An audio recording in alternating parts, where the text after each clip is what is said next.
O padre vai começar a homilia não lendo o teu pensamento, porque isso é do demônio, isso não é de Deus, negócio de ler pensamento, mas eu tenho quase certeza, isso não existe, quase certeza, isso é uma expressão tola, quase certeza é não certeza, mas certamente alguém pensou assim, eu acho que o padre Julinho errou, porque ele leu o mesmo evangelho de domingo passado, eu estava até na missa, eu lembro, ele só estava de verde, mas ele errou. Não, amados, deixa o padre explicar. Hoje é solenidade de São Pedro e São Paulo, por isso o padre está de vermelho, porque eles foram mártires. Mártires vem do grego martiria, que significa testemunho. Então eles morreram pela fé. E o santo que morre pela causa do Senhor, ele é um mártir. Então nós vestimos o vermelho para lembrar o sangue dele que escorreu pelo Senhor Jesus. Enfim, padre, mas eu percebi que essa leitura foi um pouquinho diferente. No domingo passado, nós celebramos o 12º domingo do tempo comum e nós lemos o evangelho de Lucas, padre. Eu lembro disso, Lucas capítulo 9. Exatamente, parabéns. Mas e hoje? Foi Mateus, padre. Eu li que foi Mateus que o Senhor leu. Mas Lucas e Mateus, eles falaram algumas coisas diferentes, não foi, padre? Quem é que está mentindo, padre? Ninguém. Ué, padre, mas um contou de um jeito. Agora o senhor leu o evangelho, está um pouquinho diferente. Tem alguém mentindo, padre? Tem não, amado. Vou provar para vocês. Eu fiz essa experiência hoje, na missa de 8h30. E funciona. Coroinhas, seminaristas, vou responder por vocês. Falem para mim como vocês estão vendo o padre. De costa. O que vocês estão vendo do padre? A nuca, as costas, a casula. Somente. E os senhores, como estão vendo o padre? De frente. E o que estão vendo do padre? Olhos, nariz, boca, mãos. O padre está segurando um microfone. O seminarista consegue ver o microfone na minha mão? Se o seminarista contar ali fora que ele me viu de costas, e os senhores contarem para a mesma pessoa que me viu de frente, quem é que está mentindo? Pontos de vista diferentes. Por isso existem 4 evangelhos. Cada um contou de um jeito, como viu. E isso não significa que está errado. Significa que cada um deu ênfase a uma coisa. Talvez alguém que tem uma visão muito boa aí poderia falar, e o padre tem um anel no dedo. Algumas pessoas não perceberam o meu anel, outras perceberam. E o padre está com o cabelo grande, está na hora de cortar. Alguns não perceberam. Então cada um contaria a visão do padre, enfocando. Hoje, o evangelho de Mateus, qual é o enfoque que Mateus deu quando ele escreveu isso? É claro, a confissão de Pedro, como Lucas no domingo passado, mas como Lucas disse, tu és o Cristo de Deus, o ungido. Mateus também disse ungido, não, disse sim, tu és o Messias, e Messias, na língua do Senhor Jesus, é ungido, e Cristo, do grego, é ungido. Messias e Cristo, a mesma coisa. Mas aí Mateus continuou dando um enfoque. O primado de Pedro, quando o Senhor Jesus diz, Pedro, Quefas, tu és Petrus, tu és pedra, e sobre esta pedra eu edificarei a minha igreja. Por isso que eu amo, sou católico, vou morrer católico. Eu não estou falando mal de ninguém lá fora, pelo amor de Deus, mas eu preciso dizer, como tem gente aqui que diz, eu sou vascaíno, eu sou Flamengo. não é verdade? Não tem problema nenhum, tudo bem. Quem é Flamengo, problema, né? Brincadeira, não, é verdade. Não, é brincadeira.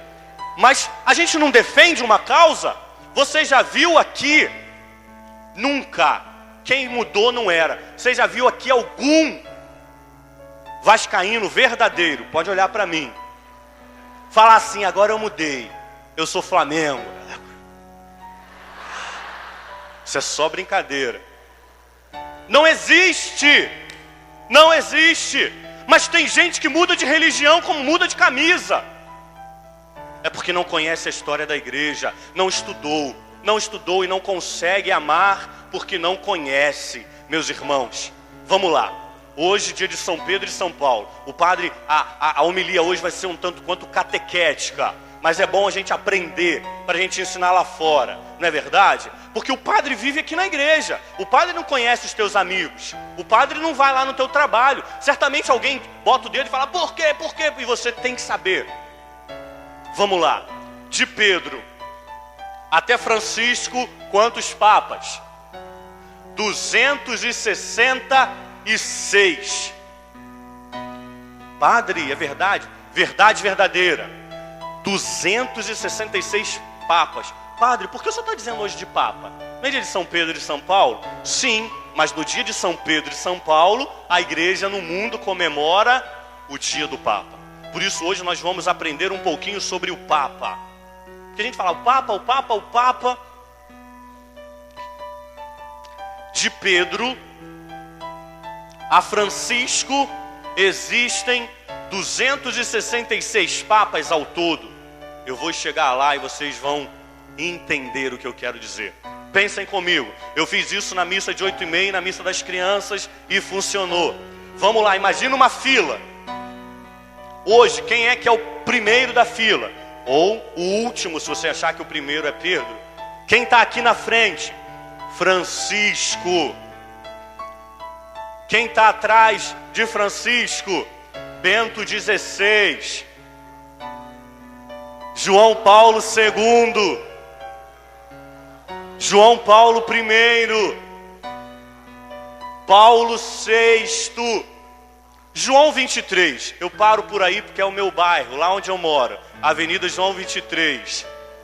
João 23. E se a gente for chegando para trás, meus irmãos, a gente vai chegando para trás e vai chamando um papa, e vai o outro papa, e vai o outro papa, e vai o outro papa. Pronto, chegamos aqui. Pedro, tu és pedra, e sobre esta pedra eu edificarei a minha igreja. Bem-vindo à igreja do Senhor, igreja católica, apostólica, romana. Pode aplaudir a igreja do Senhor. Tenha coragem, não duvide. Essa é a igreja, não existe outra. O Senhor não disse, eu vou fazer as minhas igrejas. Não, tenha coragem de dizer, eu sou católico mesmo. O Senhor disse, eu construirei a minha igreja. Padre, o Senhor está sendo preconceituoso, está falando mal das igrejas dos irmãos. Não estou. Porque se nós lermos os documentos da igreja, e eu os convido a ler, Concílio Vaticano II vai dizer que as igrejas evangélicas também possuem dados da revelação. Eles possuem a palavra de Deus. Eles possuem o batismo. Eles oram. Então também são irmãos nossos na fé. Mas a igreja que o Senhor quis e fez chama-se Igreja Católica Apostólica Romana. Não há outra. E eu não abro mão disso. E você precisa saber. Eu não estou atacando ninguém lá fora, meus irmãos. Eu só estou contando da nossa história.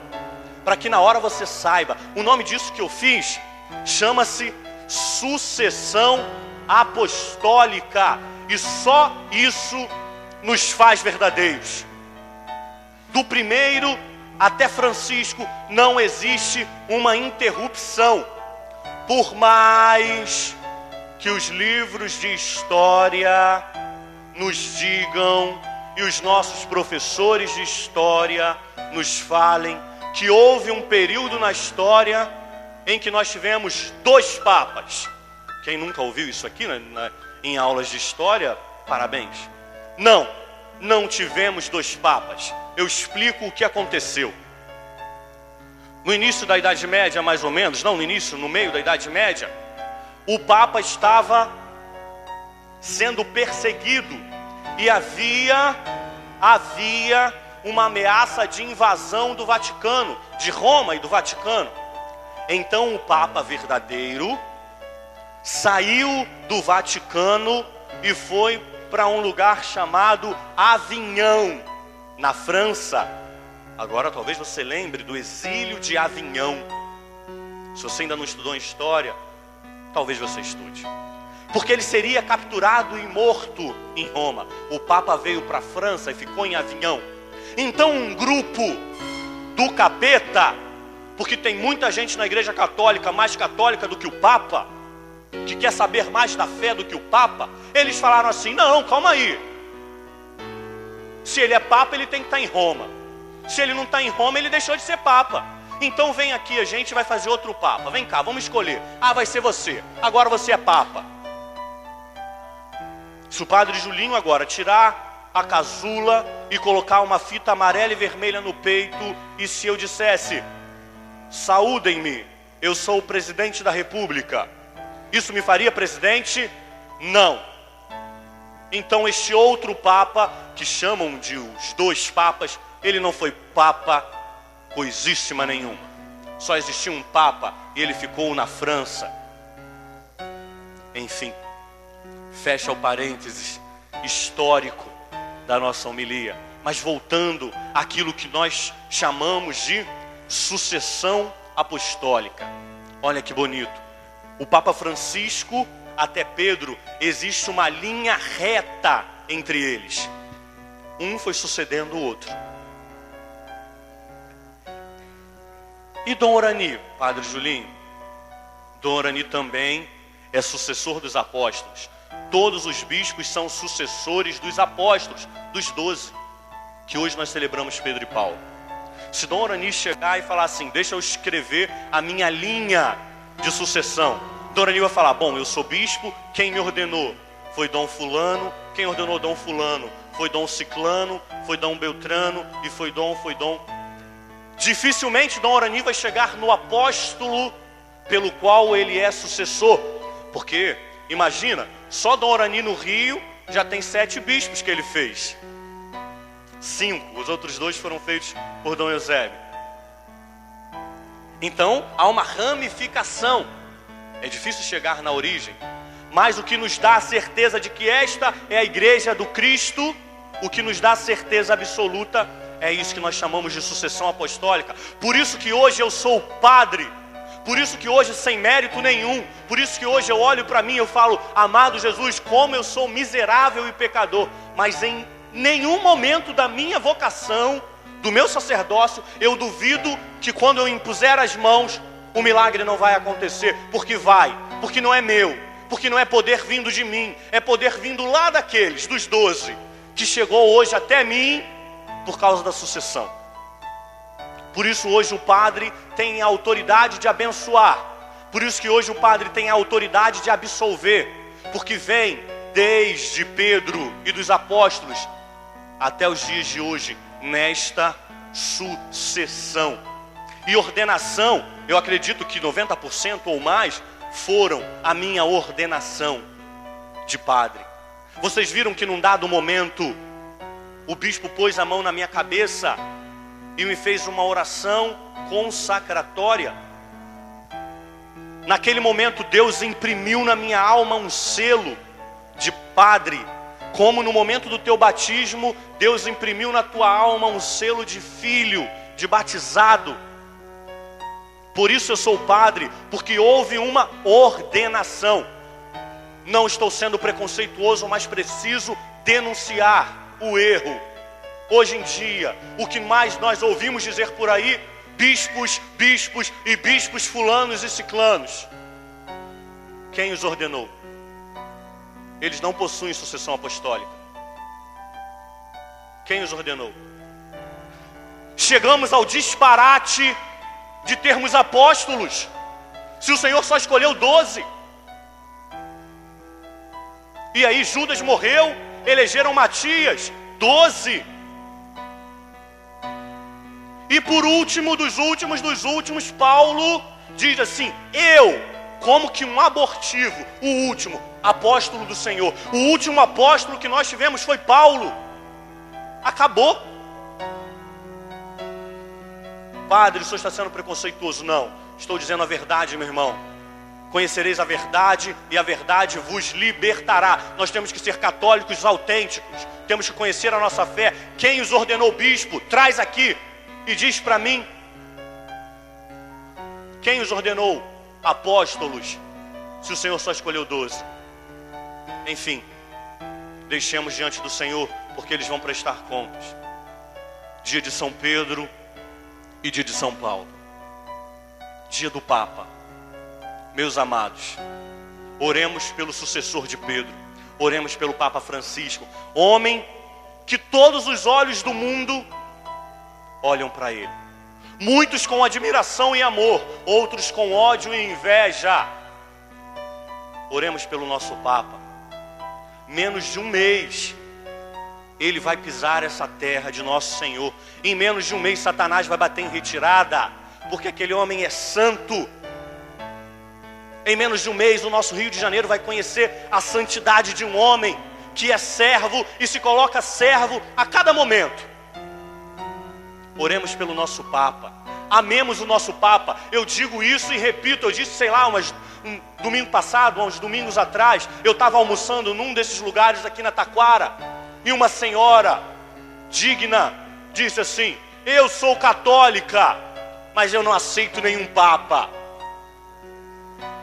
Vai para os quintos dos infernos, então. Como é que é isso? Imagina você falar: não, eu amo a minha família, mas eu odeio meu pai. Não existe como odiar o Papa, como não aceitar o Santo Padre. O argumento da pessoa inteligente: eu nunca vi ninguém governar na riqueza. Tem cabimento. O Vaticano é um país. Tudo que tem no Vaticano não é do Papa. Manda o Louvre na França vender a Mona Lisa para dar comida na África. Manda os nossos museus aqui do Rio de Janeiro vender o que eles têm para dar comida na Rocinha e nas favelas do Rio de Janeiro. Não, porque isso é um bem do Estado. Tudo que tem no Vaticano é nosso, é da igreja. Como é que o Papa vai vender para dar comida?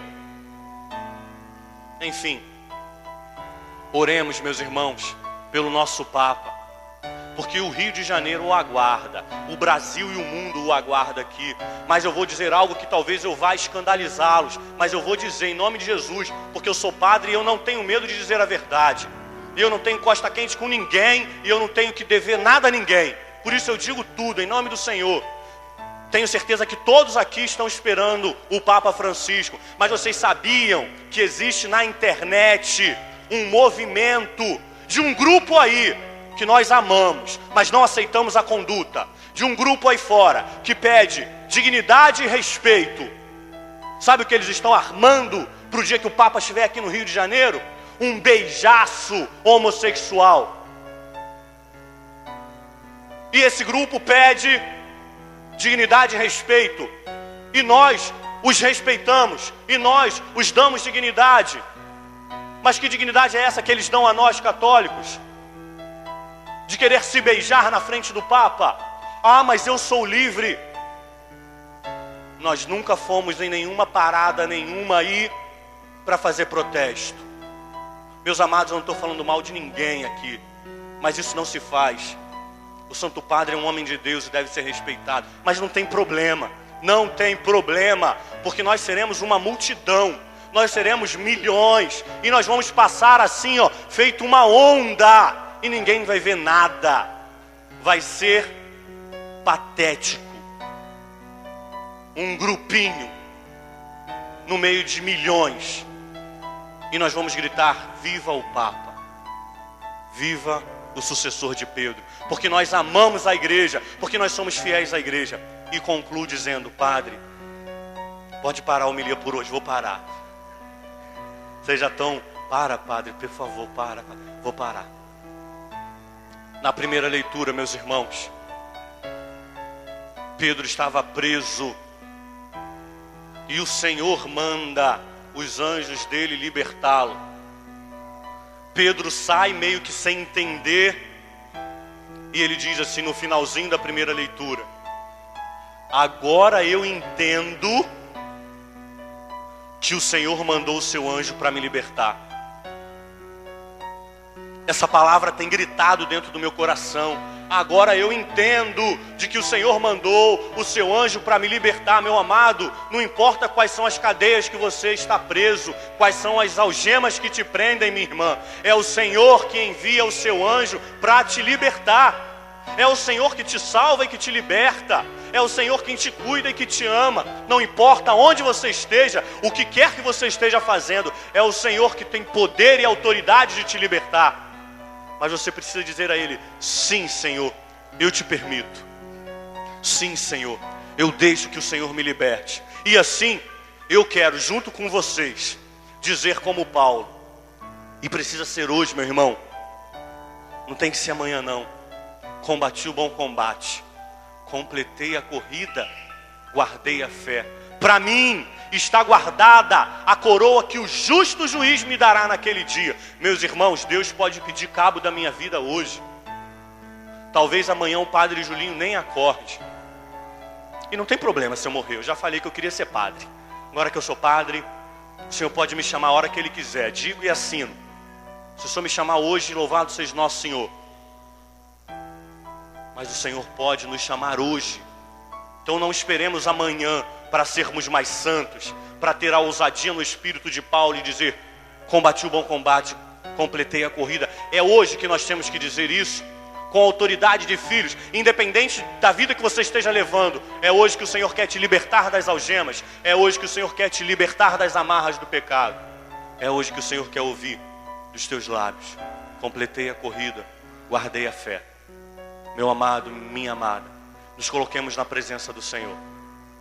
Nos coloquemos diante daquele que tudo pode. E eu te convido nesse instantezinho de oração que nós vamos fazer, que você tenha a ousadia no espírito de dizer: Senhor, se eu ainda não consigo dizer como Paulo, eu quero ainda, Senhor, hoje, eu quero o mais rápido possível dizer: combati o bom combate, Senhor, completei a corrida. Eu quero, amado Jesus, a coroa que o Senhor tem guardada para mim durante toda a eternidade, Senhor. Eu quero contigo estar na tua presença. Meu irmão e minha irmã, eu te convido também a elevar o teu coração ao Senhor e orar pelo Santo Padre. Pedir ao Senhor que cuide, que proteja, que sustente o amado Papa Francisco. Nós que já o amamos tanto, eu te convido nesse instante de silêncio que vamos fazer, que você ore para que o Senhor dê forças a este homem, para que continue sendo para nós sinal do bom pastor que nos conduz pelas veredas do Senhor.